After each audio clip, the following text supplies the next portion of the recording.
राम राम भाई शारान है। आजकल ट्रेनिंग में चल रहा है आपका अंकित भाईपुरिया। ऐसे ही ट्रेंडिंग में सब लोग चलते रहें, सब लोग आगे बढ़ते रहें। कैसे हैं आप सब? मैं राजा चौधरी एक बार फिर आपका स्वागत करता हूं केडी स्टडी बाय राजा पर, आपका अपना यूट्यूब प्लेटफॉर्म। और आज का जो प्रैक्टिस सेट है वो क्रमांक नंबर 6 है। और ये सब हम आपको क्या दे रहे हैं? फ्री फॉर ऑल, सभी बच्चों के लिए फ्री है। और ये 40 सेट लगाने का हमने टारगेट किया है। उसमें आज जो टेस्ट क्रमांक है वो 6 है। इसी तरीके से हम हर बार आगे बढ़ रहे हैं।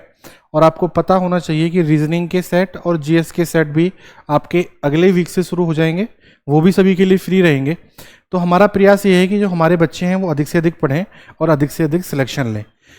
चलिए आज शुरुआत करते हैं आज के सेट की। और अंकित भाईपुरिया को हमारा नमस्कार। ऐसे ही सब लोग आगे बढ़ते रहें, आप भी ऐसे ही आगे बढ़िए। चलिए फिर, राम राम भाई सारा ने, अच्छा चल रहा है आजकल है। चलिए पहले क्वेश्चन की तरफ चलते हैं। पहला क्वेश्चन लिखा है बोर्ड पे, due to 20% increase in the price of sugar a man can purchase 3 kg less sugar in 900 rupees. What is the original price of sugar? इसमें आपको क्या करना है, ऐसे सवालों में हमेशा आपको एक ध्यान देना है कि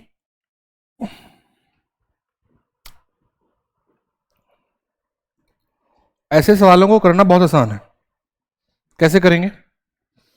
उसने कहा कि जो 20% हमारा प्राइस क्या हुआ, इंक्रीज हुआ, तो हमें 3 kg क्या मिलने लग गया? कम मिलने लग गया। तो यहां लगा लो छोटा सा माइनस।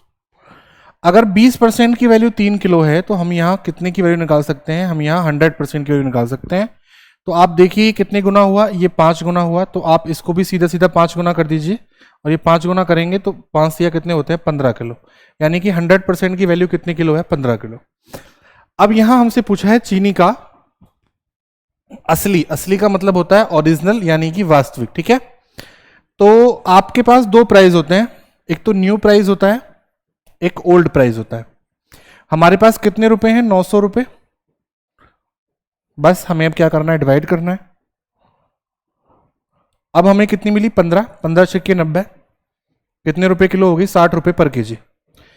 अगर 20% प्राइस जो बढ़ा, 3 किलो कम मिला। अगर ये 20% जो प्राइस बढ़ रहा था ये नहीं बढ़ता, तो जो 3 किलो हम फालतू लेते थे वो 3 किलो फालतू नहीं मिलता।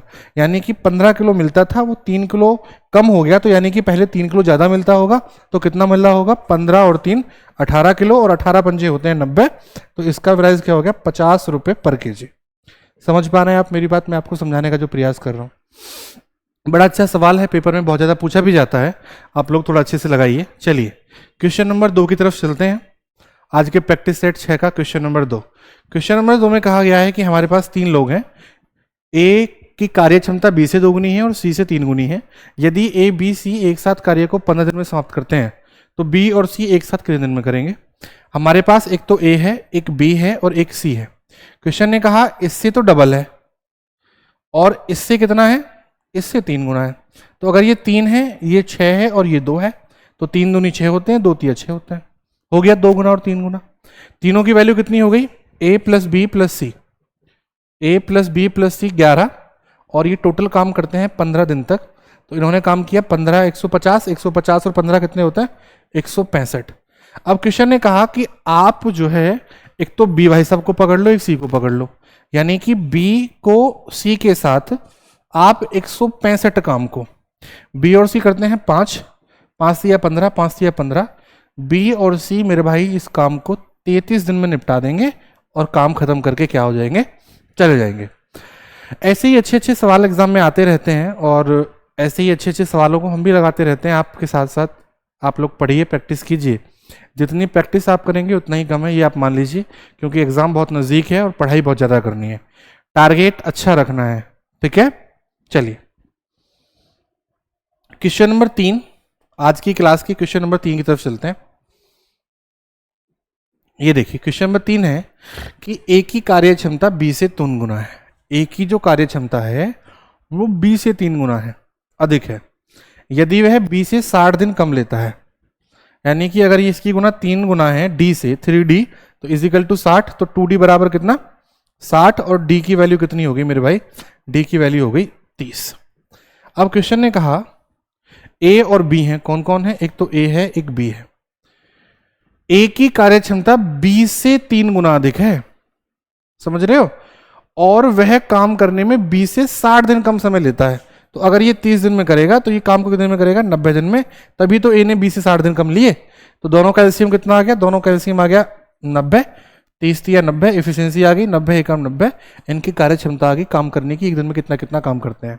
अब हमसे पूछा तो ए और बी एक साथ काम को कितने दिन में पूरा करेंगे, काम कितना है 90, ए और बी कितना काम करते हैं, ए और बी 4 काम करते हैं, 22 चौक 88, 2/4, 1/2, 1/2 का मतलब 0.5, 22.5 डेज आ गया आंसर, है ऑप्शन में, जी हाँ 22.5 यानी कि 1/2 डेज इसका क्या आ जाएगा, आंसर आ जाएगा। समझ पा रहे हैं चीजों को। अब देखिए आगे चलते हैं, क्वेश्चन नंबर 4 की तरफ चलते हैं। अगला सवाल आज की क्लास का क्वेश्चन नंबर 4 ये लिखा है, एक व्यक्ति अपनी आय का 75% खर्च करता है, उसकी आय 20% बढ़ती है और उसके खर्चे 10% बढ़ते हैं, तो बचत कितने प्रतिशत बढ़ती है, ये पूछा है। चलिए मुझे बताइए सवाल का आंसर कितना आना चाहिए, कमेंट करके एक आध का उत्तर बताओ। एक सवाल का भी उत्तर नहीं दे पा रहे हो, हाँ भाई, एक भी सवाल का उत्तर नहीं दे पा रहे हो, कैसे बात बनेगी ऐसे। इस सवाल का उत्तर आना क्या चाहिए। अब देखो, आप इसकी इनकम को कितना मान लो, इसकी इनकम को आप मान लो 100। अब 100 में से इसने 75 खर्च कर दिए, तो इसकी सेविंग कितनी हो गई होगी, 25 हो गई होगी, ठीक है। देखो ये है इनकम, और इनकम में से अगर हम एक्सपेंसेस माइनस कर दें तो हमारे पास क्या बचेगी, हमारी सेविंग बचेगी, जो भी सेविंग रही होगी। हमने माना कि हमारी इनकम 100 है, 75 खर्च कर दिया, तो सेविंग कितनी बची, 25, ठीक है। अब क्या हुआ, इनकम को बढ़ा दिया 20%, तो इनकम हो गई 120, और सवाल ने कहा कि उसके खर्चों में क्या कर दी, 10% की वृद्धि कर दी। तो जो 75 पहले खर्च होता था उसमें 10% की और वृद्धि कर दी, तो यानी कि 7.5, 7 75 में 7.5 जोड़ेंगे तो 82.5, 82.5, तो ये बचेगा मेरे भाई 37.5। तो बचा कितना, 12.5, कितने में से, 25 में से, 100 पे कितना कितना परसेंट आएगा, 25 चौके 100, 12 चौक 48, और 12 चौक 48 हो गए, और 5 चौके 20 हो गए, 25 चौके 100, 5 चौके 20, 0, 12 चौक 48 और 2 50, 50% आएगा आपका आंसर। क्लियर है। ये सवाल भी बहुत एग्जाम में पूछा जाता है, आपको ये बनाना आना चाहिए। समझ पा रहे हैं कि नहीं। चलिए अगले क्वेश्चन की तरफ चलते हैं, क्वेश्चन नंबर 5। क्वेश्चन नंबर 5 आपको स्क्रीन पे दिख रहा है। क्वेश्चन नंबर 5 ये कहता है कि कोई आरव नाम का व्यक्ति है, अर्थव है, आरव लिख सकते हैं आप, 6% प्रति वर्ष के हिसाब से कुछ ऋण लेता है, जो 1% बढ़ता है 5 वर्ष के बाद, 1% प्रति वर्ष बढ़ता है, जो 5 साल के बाद 91,000 रुपये हो जाता है, 91,000 हो जाता है। आरव द्वारा कितना लोन लिया गया, यानी कि टोटल अमाउंट हमें दे दी, तो टोटल अमाउंट का क्या करना है, कुछ नहीं करना। अब देखो 5 साल की बात की है, first year, second year, first second third year, fourth year, fifth year, ठीक है। पहले साल में 6% है, हर साल 1% बढ़ेगा, फिर 7% हो जाएगा, फिर 8% हो जाएगा, फिर 9% हो जाएगा, फिर 10% हो जाएगा। आपने जोड़ा, टोटल जोड़ के आ गया 40%। अब जो इंटरेस्ट है वो है 40%, प्रिंसिपल कितना है 100, तो मेरे भाई टोटल अमाउंट जो होगा वो कितना हो जाएगा 140। क्योंकि हमें यहां जो दिया गया है 91,000 रुपए जो दिए गए हैं वो दिए गए हैं टोटल अमाउंट, कुल हो गए 140। प्रिंसिपल पूछा है तो प्रिंसिपल कितना होता है 100, 14 अच्छे 84, 14 पंजे 70, 1 2 और 3, 65,000 रुपये इस सवाल का आंसर आ जाएगा। यानी कि आरव ने जो लोन लिया था मेरे भाई वो कितना लिया था 65,000, 65,000 रुपये का ऑप्शन में है। जी हाँ, ऑप्शन नंबर ए बिल्कुल सही है, 65,000 रुपये आ जाएंगे हमारे आंसर। ठीक है, अगले सवाल की तरफ चलते हैं। देखिए आज की क्लास का क्वेश्चन नंबर 6 लिखा हुआ है। क्वेश्चन नंबर 6 बड़ा आसान है, आपको यहाँ वैल्यूज गिवन है, लेकिन आपको क्या करना है, इसमें आपको बातों में नहीं फंसना। आप यहाँ देखिए कि in what ratio a man invest 98,500 rupees in account of his two sons. एक व्यक्ति 98,500 रुपये एक स्कीम में अपने दो पुत्रों की, जिनकी वर्तमान आयु 12 वर्ष और 2 वर्ष है, इस प्रकार निवेश करता है कि जब वह 22 वर्ष के हों तो उन्हें समान राशि प्राप्त हो। यदि चक्रवृद्धि ब्याज की दर 5% हो तो वह अपने दो पुत्रों को किस अनुपात में क्या करेगा, राशि निवेश करेगा। अब आप एक बात बताओ भाई, 5% को कितना बोलते हैं? 5% को हम बोलते हैं, हम लोग 5% को बोलते हैं 1/20। पहले वो 20 रोटी खाता था, अब कितनी खाएगा? 21, तो ये हो जाएगा 21/20। अब देखो ये पैसा है 1 प्लस पी ब्रैकेट में कर लो, पी ब्रैकेट में 1 प्लस पी का मतलब प्रिंसिपल मत मानो, पहला बेटा मान लो ए, दूसरा बेटा मान लेंगे बी। ये हो जाएगा आपका 5% था, 5/100 डायरेक्ट लिखो ना, फिर इसको क्या करना है, 21/20 कितने साल के लिए है? 12 साल के लिए। ये बराबर हो गया बी का 21/20 कितने साल के लिए? 10 साल के लिए। जब बराबर की बातों को आप बटे में लिखेंगे तो जो न्यूमेरिक वैल्यू है वो आपस में पलट जाएगी, और न्यूमेरिक वैल्यू आपस में पलट जाएगी, और जो 12 और 10 हैं ये पावर क्या हो जाएंगी? माइनस हो जाएंगी। तो कितना बचेगा? 2 बचेगा। 20 का 21 का स्क्वायर कितना होता है? 441, और 20 का स्क्वायर कितना होता है? 400। पावर 2 चढ़ा देंगे, बस ए रेशो बी हमसे पूछा है। 21 का स्क्वायर 441 और 20 का स्क्वायर 400, हमारा आंसर हो जाएगा 441/400।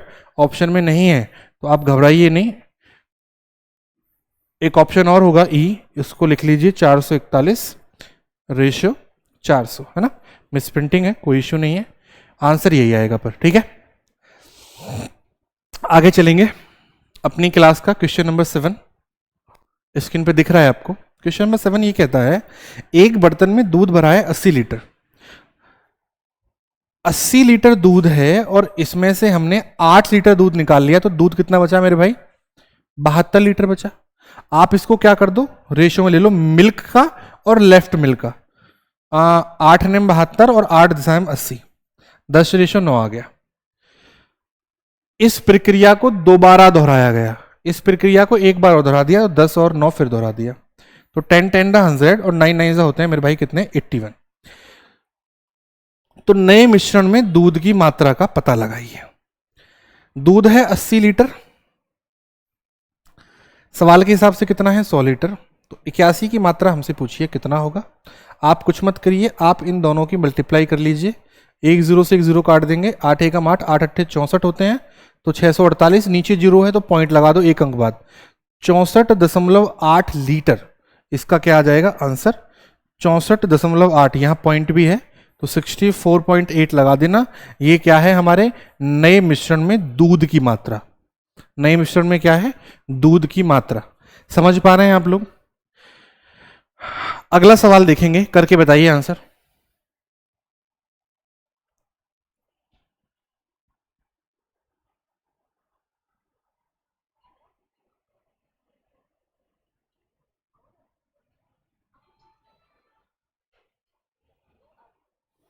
देखिए क्या आंसर होगा।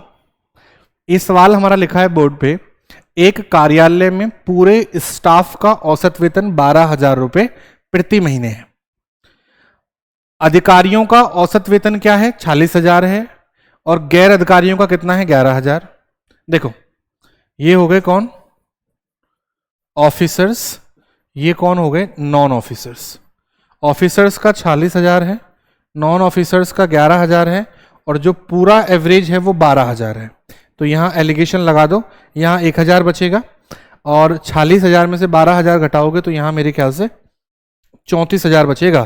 3 0 से 3 0 कट जाएंगी, तो इनका जो रेशियो आएगा वो आ जाएगा 1:34, यानी कि ऑफिसर का 1, अधिकारी का 34। सवाल ने कहा यदि अधिकारियों की संख्या 15 है, लेकिन हमारे हिसाब से अधिकारियों की संख्या कितनी आ रही थी?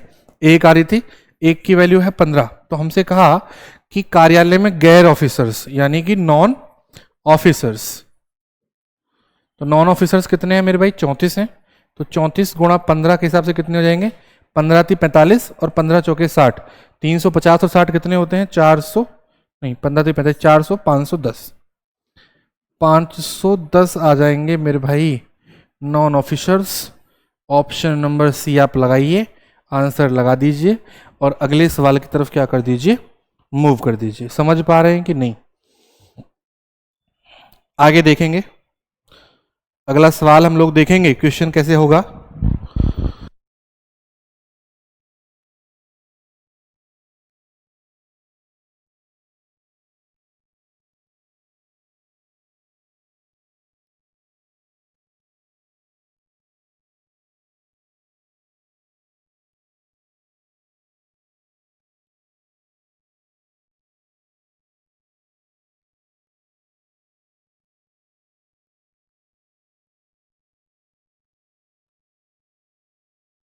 हेलो, आप लोग देख पा रहे हैं? अगला क्वेश्चन चलेंगे क्वेश्चन नंबर 9 की तरफ।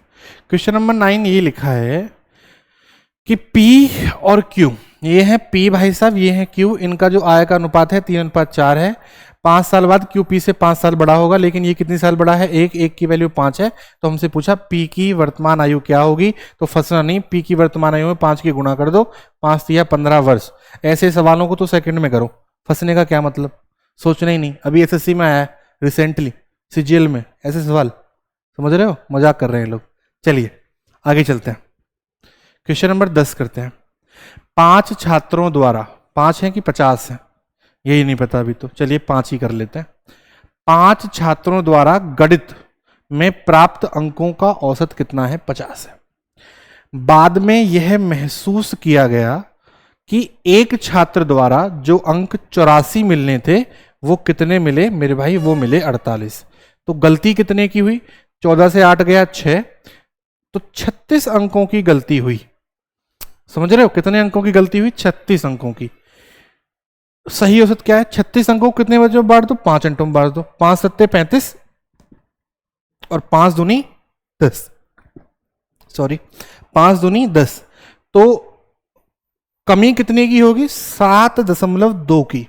औसत कितना था? 50 था, इसमें से 7.2 माइनस कर दो, एवरेज कितना आ जाएगा? 42.8। तो जो करेक्ट औसत था, जो बिल्कुल सही औसत था हमारा, वो कितना था? 42.8 था, 42.8। आगे चलते हैं, द वैल्यू ऑफ 10 84। अच्छा, एक ये जो है ये क्वेश्चन आता है घातांक और करनी में, ठीक है, घातांक और करनी में। इसको समझने के लिए थोड़ी सी बातें समझो। जैसे हमने सवाल लिखा अंडर रूट में 10, ठीक है, प्लस 2 अंडर रूट में, हाँ, यहां लिखो 10 की जगह लिखो 12, इसको लिखो 35, ठीक है। इसको समझने से पहले इस सवाल को समझना जरूरी है।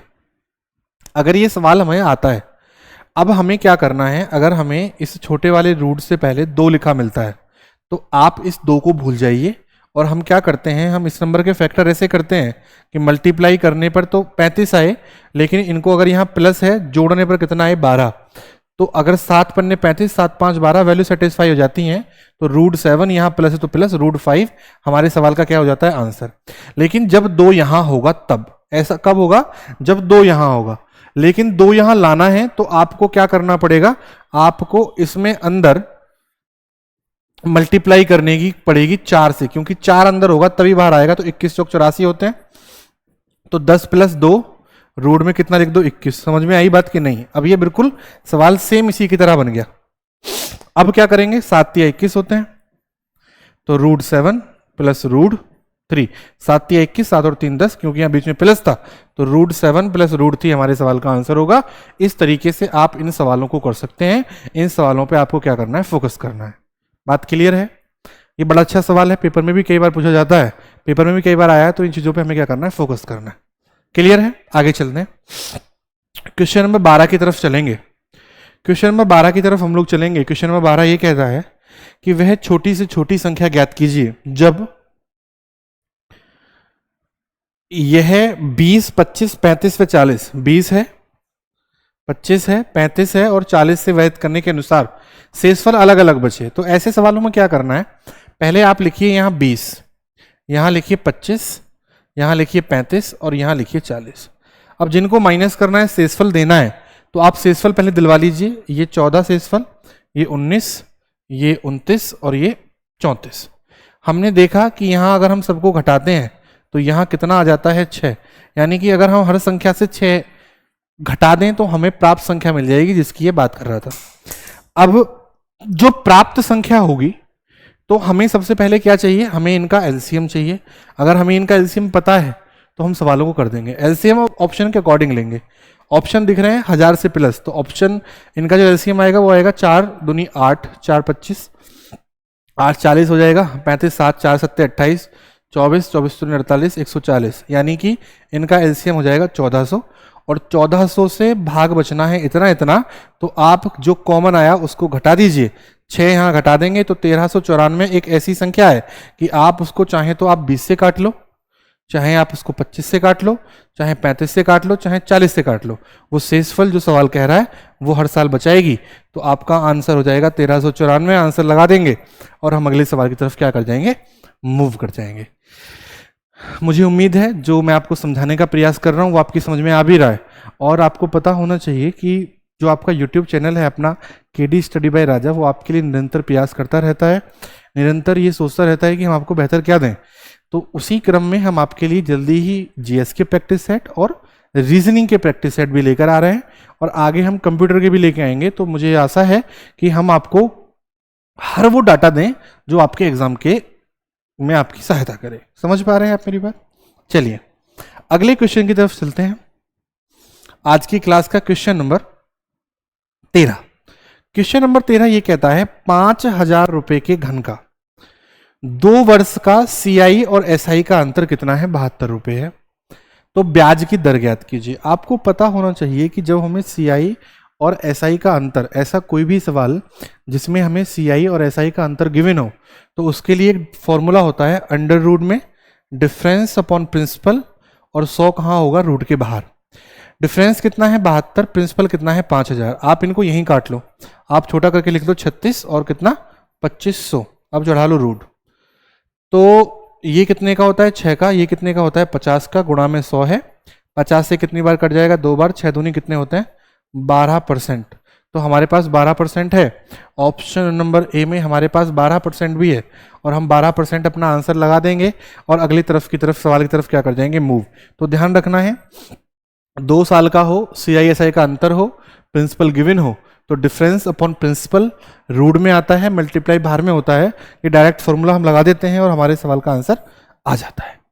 क्लियर है? चलिए अगले क्वेश्चन की तरफ चलेंगे। अगला क्वेश्चन देखिए आप लोग क्या कह रहा है। अगला क्वेश्चन बड़ा अच्छा सवाल है, मुझे आशा है कि आप लोग इसका क्या देंगे, मुझे आंसर भी देंगे। तो फटाफट इसका आंसर मुझे बताइए।